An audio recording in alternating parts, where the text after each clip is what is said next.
You're listening to the Conversations with Kids Peace podcast. Advice, information, and inspiration from experts at the leading provider of mental and behavioral health services for children, adults, and those who love them. Now, here's your host. Hello, and welcome to our podcast series, Conversations with Kids Peace. I'm Bob Martin. The latest issue of Kids Peace's Healing magazine has just been published, with a special section called Getting Lost in Techno-Reality. We're featuring a variety of viewpoints and advice about the phenomenon of kids devoting huge amounts of time and attention to video games and social media, and how to tell when it's affecting their development and lives. Today, we talk to three of our contributors to the latest issue, Dr. Michael Rich, Melanie Hempe, and Chris Ferry, and hear more about their experiences and perspectives on this situation. Joining us from Boston now is Dr. Michael Rich. He's the founder and director of the Center on Media and Child Health at Boston Children's Hospital, where he's working on researching the powerful positive and negative effects of media in order to advise parents and pediatricians on how to use media in ways that optimize child development. Dr. Rich came to medicine after a career as a filmmaker, and he's currently an associate professor at Harvard Medical School and Harvard School of Public Health. His Healing magazine article, written with his associate Christelle Lavallee, discusses the issue of the impact of screen media on kids from a scientific perspective as a public health concern. Dr. Rich, thank you for joining us on the podcast. Thank you. I want to start by something that was really interesting in your article. You take exception to using the term addiction when talking about possible overuse of media by kids. Why is that? And is there a better way to describe it in your view? Yes, thank you for asking that question. There are a number of reasons why we don't use the word addiction. First of all, we use addiction pretty lightly in our society. I'm addicted to shopping, or I'm addicted to binge watching some TV show.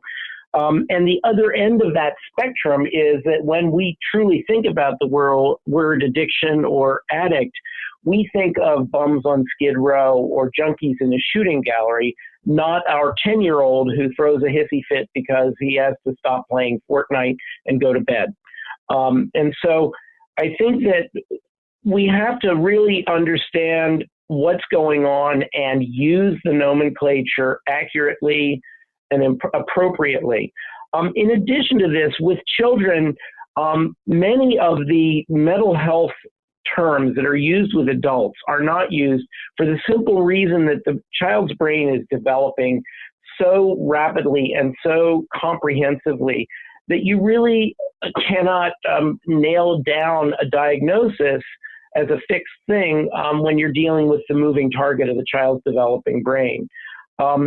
So I think that because of because of the fact that there isn't a physiologic change either when using or withdrawing the way there is with tobacco or alcohol or heroin, and because of the stigma that applies to it, we are using the term problematic interactive media use, or PIMU. And the reason for that is all the other terminologies point at a technology and either call it addiction or not, but they aim the problem at the technology, and the problem isn't the technology, the problem is us and our behavior with that technology.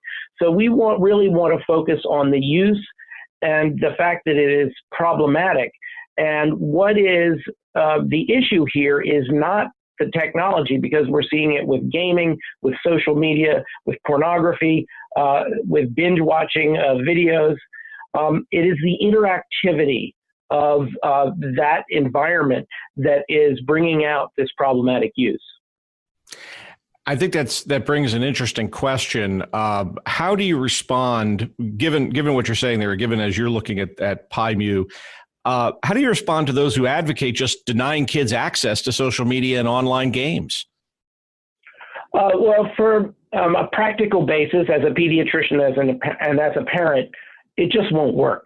When you deny kids something, they immediately develop a workaround. And so that's one reason, is it does not fit with child behavior.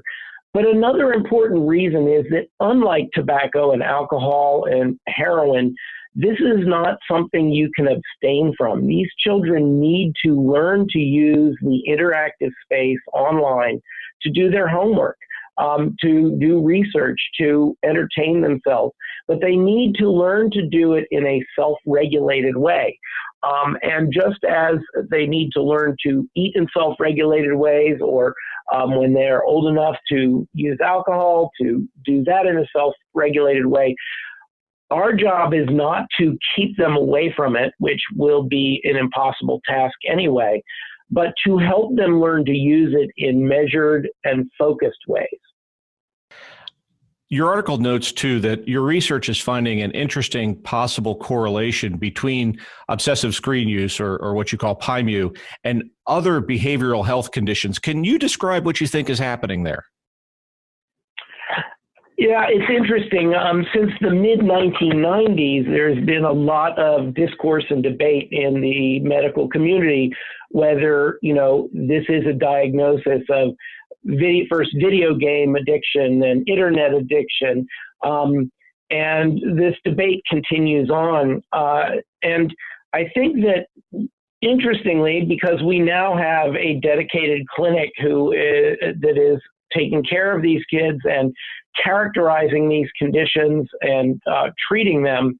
And as far as we know, we're the first that is set in an academic medical center that's really evidence-based, as opposed to kind of an alternative medicine approach, which has been found not to work. But what we are finding, interestingly, is that in every case, we are finding an underlying, already known to the medical community, already identified condition. Those kids who are using gaming obsessively, for example, very frequently have attention deficit disorder or other attentional problems. Kids on social media have anxiety disorders. And so what we believe we are seeing is not a new diagnosis or diagnoses, but in fact, known diagnoses that are expressing themselves or manifesting themselves in this new environment that may be subclinical in every other environment, but when placed in complete and total access to games, to social media, those problems rise to the front.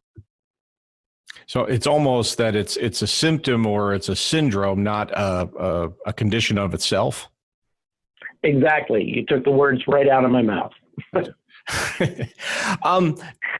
I have to ask this question because I found your background to be so fascinating. You are a doctor who used to be a filmmaker. So you kind of have one foot in both the media and medical fields. And I'm just wondering, if you give us a view, what are some lessons that each of these worlds could learn from one another? That's a great question.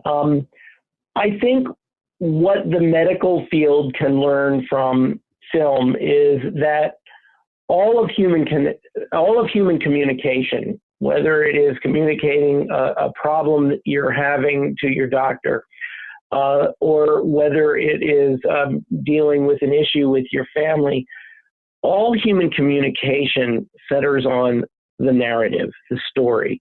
And so I think that what the medical field can learn from film is to listen and observe carefully, to read between the lines of what is being said, to really put together a synthesis of the whole story for the patient, instead of simply trying to focus on the problem that's presenting.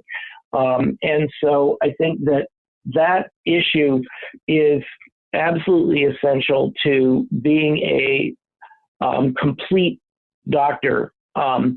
Now, what the narrative or film world can learn from medicine is really that it is through finding the authentic person within, that finding the truth in that person and getting intimate to it in all of its ups and downs and foibles is actually the most interesting thing. And it's not about explosions or special effects or, superheroes, but that truly what expands our experience from any kind of a story or drama or film is those things which draw us closest to what it means to be human. That's fantastic. I really think you nailed that. Exactly where the importance of narrative and the importance of understanding the humanity live.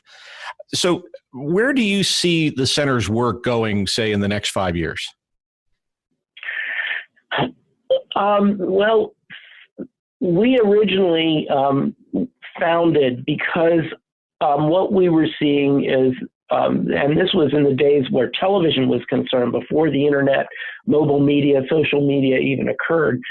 But what we were seeing is that the issue of media use by children was becoming, or had always been perhaps, a values-based one. What's right and what's wrong, even the way we talked about the boob tube or the idiot box.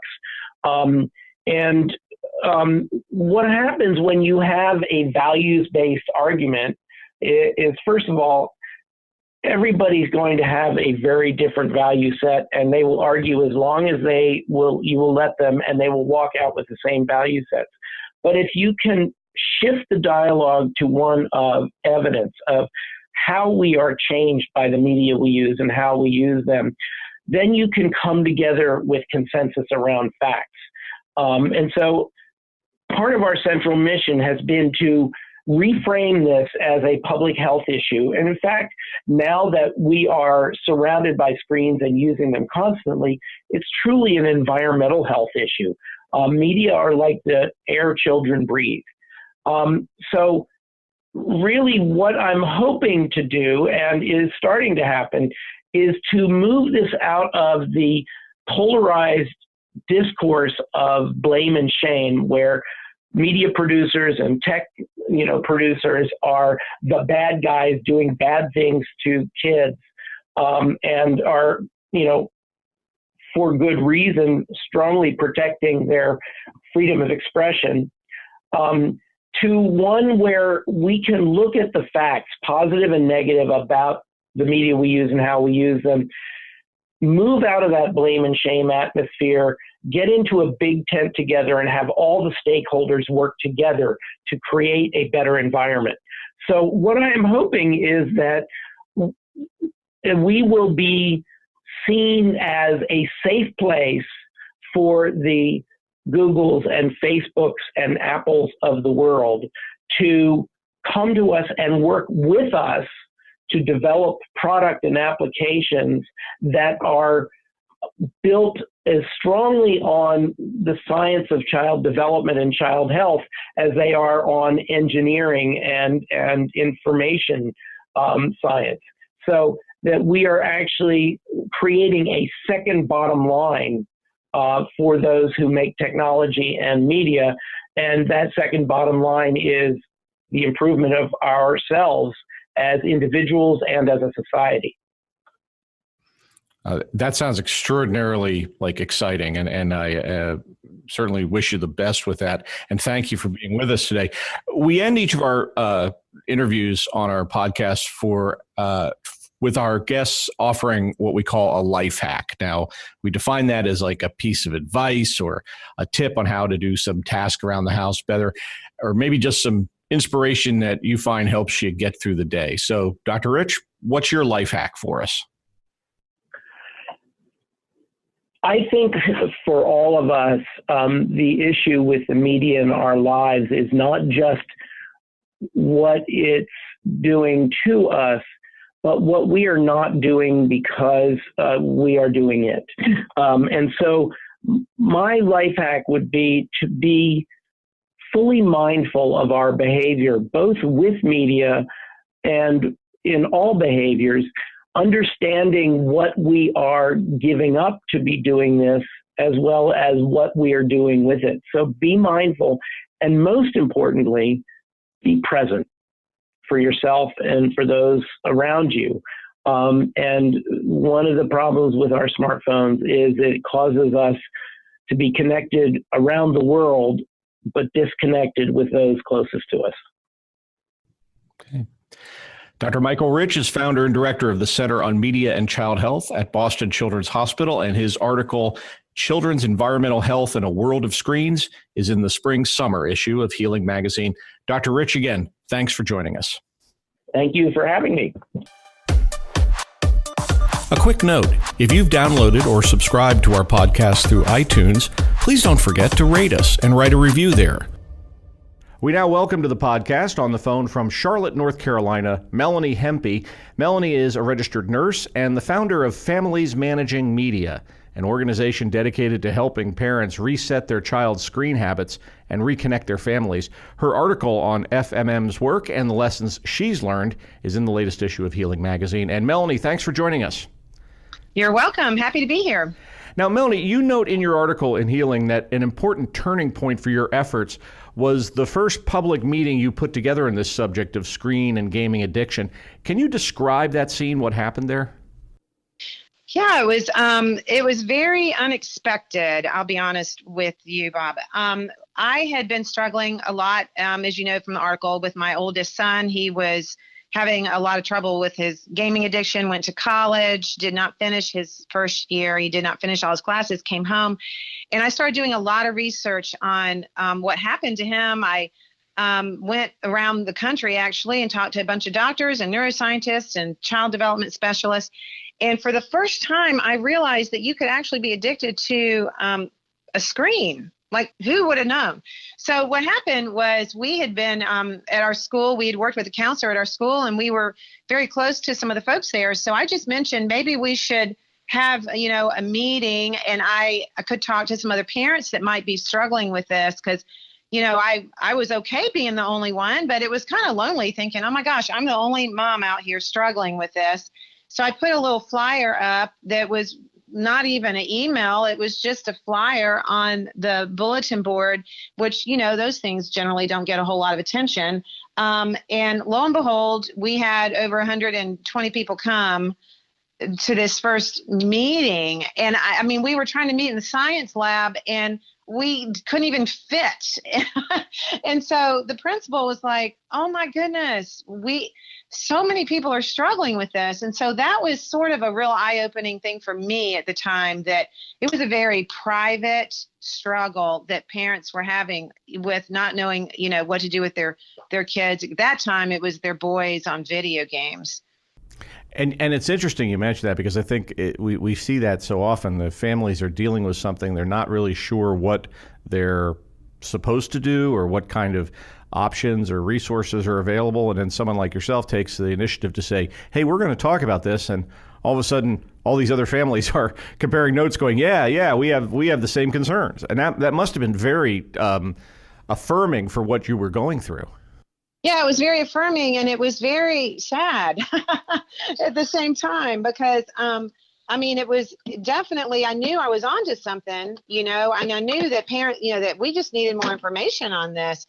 And the reason why is this is a very isolating issue, not only for the child, himself, but obviously for the family, because what happens is when your child is addicted to his screen, they're not out, with the family that much, even just day to day. So they're down in the basement, or they're up in their room, or they're in a quiet, dark corner somewhere, literally playing, because if they were in front of mom all the time, she would be shooing them off the device. But the way screens are in our life, and then of course now that they've gotten even smaller on our smartphones, it's easy to kind of hide and, out of sight, out of mind. And so when you have kids, they're supposed to be really loud and noisy, and you're supposed to hear from them all the time in your house. But when you have a gamer, they disappear for hours.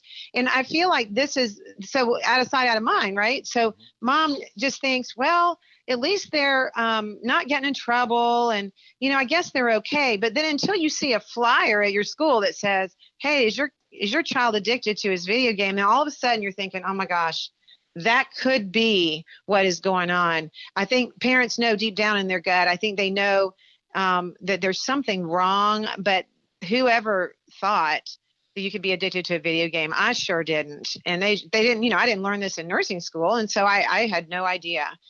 Now, in your opinion, is there a safe age to allow children access to smartphones or the online games?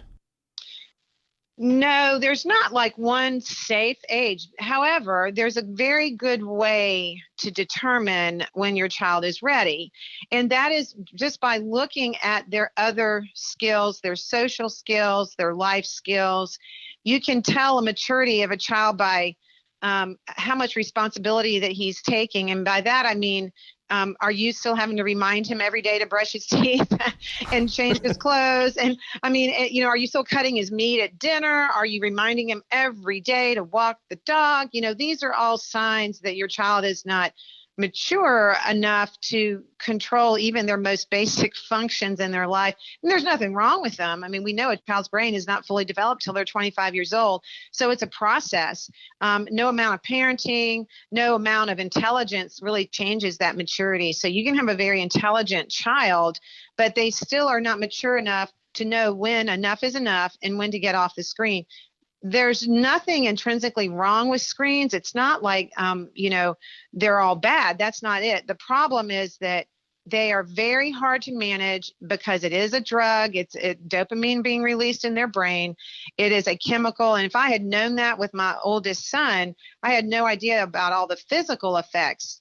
And so the best age is very simple, in my opinion, where you can just look at your child and see how mature they are.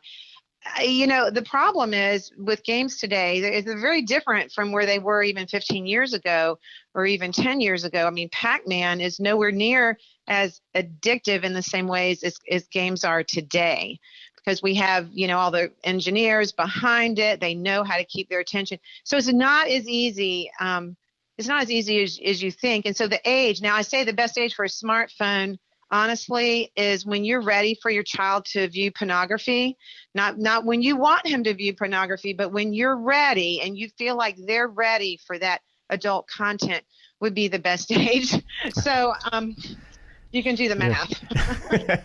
Yeah, well, you make an interesting point there about, the progress on the video games and the online gaming. There's a traveling exhibit now regarding the evolution of video games, which I happen to have a chance to go see with my family locally here. And the first room of it is all of the arcade games of my youth. And as far as the younger people that were with, it was almost like they were going to see, treasures from King Tut's tomb. Sure. But then as you went through the exhibit, you started seeing how they had advanced in the technology to become more interactive with the mental process of the player. And it having seen that and having read your article, I was really really impressed with how the two meshed. Let me ask you something else you allude to in the article that I thought was really interesting. So if you're a family and you're maybe seeking to limit the impact of social media or the internet on your children, how big of an issue is peer pressure among their friends who are active on social media? Oh, it's very much a big issue. It doesn't mean that as a parent you can't do anything about it. But it's a big issue, just like every generation has had an incredible amount of peer pressure around whatever the social issue was at the time, that the culture was dishing out, whether, it was drugs or drinking. And now it seems to be all this addiction to screens. And so what we recommend is that the parents, and myself included, I made so many mistakes, and I have 4 children. So the first one, I kind of had a rough and tumble start there. The next 3, I kind of wised up, and I have twins that are 13. And so I'm right in the middle of the peer issue right now. But what I know now is that I really don't care about peer pressure, right? So I know what's best for my boys. And I know that if I put them on social media right now, we'd be in a heap of trouble. They're normal boys. Just like my daughter, I ended up giving her a basic phone, and that's what she had till she was 18, and she did just fine. The peer pressure wasn't a really big issue. for us because we chose as a family to just treat it differently. And just like if your kid was allergic to peanuts, or if they're allergic to gluten or something, you have to go gluten free. I just tell my friends my kids are allergic to pornography, and I don't really trust them, and that's okay. I love them to death, and that's why I don't trust them. And they need me to protect them. There is no way a child can protect themselves on social media. And social media was not designed for children. Social media is a marketing platform. And it's awesome for that. It works really well for that. But kids can take it and do a lot of harm. So it's just like smoking back. I don't know if you remember back in the day when smoking was so popular and teenagers were smoking all the time. And they even had little patios at the schools, so kids could go smoke on the patios. I don't know if you remember this, but we thought, I have to say I am old enough to remember that. So you remember that. So my point is, what were we thinking, right? So the minute that we found out that smoking was bad for us, we would not allow our kids to do that. What parent would allow their kid at dinner to just light up and smoke a pack of cigarettes? We would never allow them to. We don't care what their peers are doing. And that's how I feel about this. I don't want my child's brain to be rewired, which is now what we're learning is happening. Their brains are changing. All this exposure to screens is changing, especially a developing brain. You and I are already fully developed, and so be it. But our kids are not. And as a parent, we have to just smile a lot and say, honey, no, I'm sorry. But we're not doing that. And we know there's a lot of peer pressure. And so what we'd like to do is have your friends over here. So I have friends over at our house all the time. It is not for the faint of heart. For moms and dads, you have to get a little more involved in your kids' life because it's easier to just let them think they're having a social life on social media, which we know they're not. We know that is not really a social life, and they're trying to pretend it is, and then they're getting depressed and anxious and suicidal, and it's just a disaster. So the answer is that peer pressure is not how we drive our family. We don't do things because everybody else is doing things. And we know that when a child is more parent oriented rather than peer oriented, they do better in every area of their life. Now, you and your group, Families Managing Media, have been going forward with its work for a few years now. What would you say is the most important impact that you feel that the group has had on this issue? The most important impact is that we are providing a voice for parents who were just really having a hard time finding their voice. We are saying what parents are really wanting to say, and that is enough is enough. This stuff is not good for our kids. We're going to limit it. It's not that we're going to run away from technology, but we're going to delay the dangerous technology and all that entertainment technology. So I think that's our most important thing, that we're providing a way for parents to, just have that voice within their own families. Now, if someone's interested in FMM or the work that the group is doing, how can they become involved or learn more about it? Well, if they're local in North Carolina, of course, we always need volunteers. We're working on just a grassroots effort to raise awareness and educate parents, and as many parents as we possibly can. We are not educating kids necessarily. We're trying to educate the parents so the parents can then, educate their own children. We think that's the best way to do it. So our website is familiesmanagingmedia.com. Of course, subscription to the website, and then, the volunteers, and then financial support. We are a nonprofit organization, and we are grassroots, just getting started with all of our funding. So, any sort of financial support is welcome, and that can be found on our site as well. Okay. Melanie, we ask each of our guests for a life hack. This is a piece of advice or a tip on how to do some task better, maybe a bit of inspiration. So what's your life hack for us today? Well, I love this question, and because I feel like we have the answer to this problem. There's so many people talking about the problem, and there's so many books and shows and blogs and in the news, and you just keep hearing all this stuff about the problem, but we feel like we really have the solution. And the solution is what I alluded to earlier in our life hack. I mean, it's like step back and look at the view. You have to understand what your goal is with raising kids, and it's not to to just make sure they have every little gadget, as soon as they can. That is not your goal. Your goal is to raise responsible, independent children who will grow up and be happy and successful. And we know from the Harvard Grant study that a 75-year longitudinal study about happiness, and they weren't sure what it was going to be 75 years ago, but now after they've done their study, they know that it's warm relationships. And the second thing is chores and hard work. I know that sounds crazy. So my life hack is to actually get back to your kids and their area of where they're building their grit and their follow through and their hard work, and start working on their life skills before you work on their screen skills. So if you could just put that on your refrigerator, let's work on our life skills before we work on our screen skills. The screen skills are so easy, and we think our kids are going to be behind if they're not on a screen. And I can tell you right now, every bit of technology that was designed today, all the brilliant technology that we have out there was not designed by people who played video games and were on social media when they were children. They were doing chores, they were working hard, they had strong family relationships and strong attachments to their family, and they were outside playing the way kids should be outside playing, solving problems, in the cul-de-sac and on the sandlot baseball yard. That's where our kids need to be.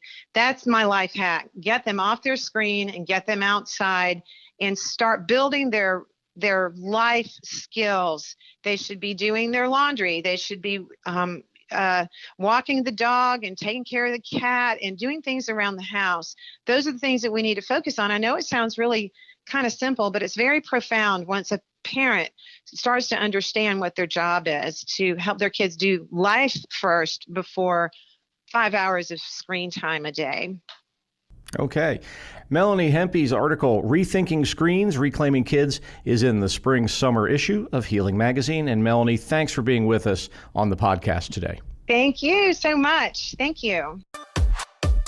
On this special edition of our podcast series, we're hearing from some of the folks who have contributed articles to the latest issue of Kids Piece's Healing Magazine.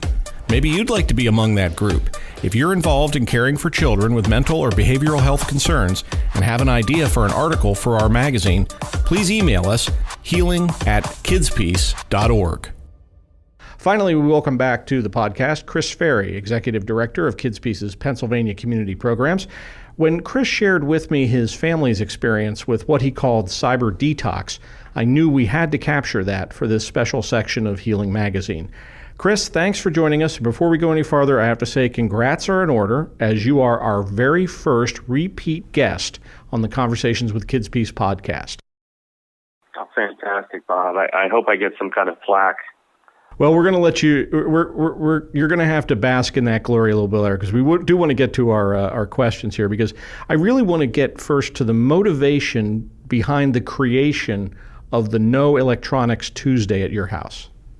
Sure. I mean, really, it was just around, increasing human interaction and the real life versus, the fake social media world. There's kids these days, I think, are losing the ability to read social cues, and they're not learning how to cooperate and socialize with people when their face is down and they're tied to some kind of phone or iPad. So it was really that.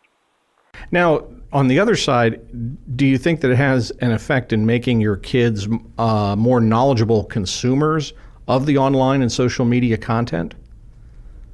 Yeah, I mean, that aspect's there as well. But for me, it was just, let's be more focused on the present and let's be more focused on each other. I think, if you're not putting any kind of restrictions on anything, everything that's unchecked just kind of blows up. And before you know it, everybody's head's down, everybody's tied to something, and you're just losing that basic face-to-face.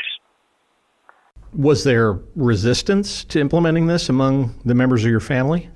Oh, absolutely. Absolutely. It's hard. It's hard when you let something go for a while. And, a lot of parents these days, and me included, it's easy when you're out or you're trying to enjoy a dinner, just to push a social media platform or an iPad or iPhone to a kid, so they're at least a little bit more intent while you're sitting there. So to try to do this at home, there was a lot of resistance. And, you got to start slow.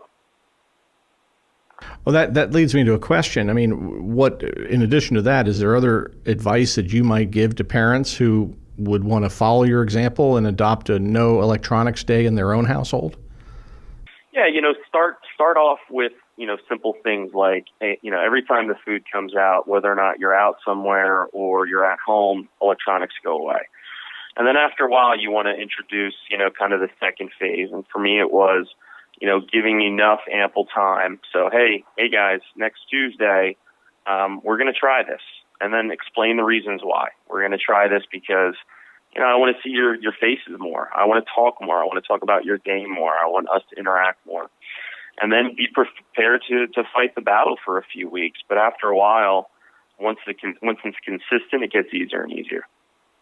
You seem to indicate in the article that you feel that life around the house might be more pleasant following the cyber detox. How so? Just talking more. I got 2 young boys in the house, age 8 and 11. They play together more. They're interacting more. We're asking each other about our day. It's just a fantastic thing. It's led me to, have a routine now where I pick up my kids and they're required to tell me 3 things that happened today at school. And then they ask me 3 things that happened at work. And it could be, what'd you learn today? Or what'd you have for lunch today? What was the special you had in school today? And they're prepared for it. And then when I pick them up, it's the same thing. So it's just dialogue in general. And then having a full day where we're asking questions and talking about things that are going on in life. It's just fantastic. Fantastic indeed. Well, Chris, you've been around this track for a while, so you know that we ask each of our guests for a life hack. So what's your life hack today?